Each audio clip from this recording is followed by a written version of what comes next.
48 heures de trêve, un cessez-le-feu qui a commencé tôt dans la nuit à Alep, une victoire pour Washington et Moscou qui négociaient depuis le début de la semaine pour un renouvellement de l'accord de cessation des hostilités.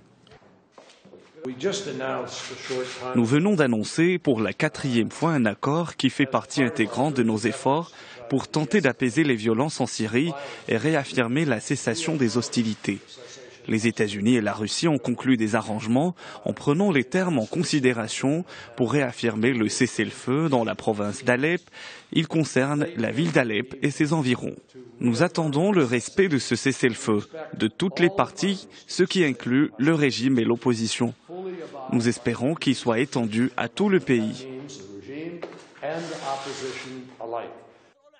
De son côté, le régime syrien a annoncé son intention de respecter la trêve après plusieurs jours de bombardements qui ont tué plusieurs dizaines de civils. Alors que les États-Unis soutiennent la rébellion, la Russie appuie quant à elle le régime de Bachar el-Assad dans ce conflit dévastateur qui a déjà fait plus de 270 000 morts en 5 ans. Un cessez-le-feu était entré en vigueur depuis le 27 février, mais il a volé en éclats dès la fin du mois d'avril. Depuis, près de 300 personnes ont péri dans les violences à Alep, des violences qui, selon l'Observatoire syrien des droits de l'homme, sont marquées par les raids aériens intensifs du régime et les bombardements à l'artillerie lourde des rebelles.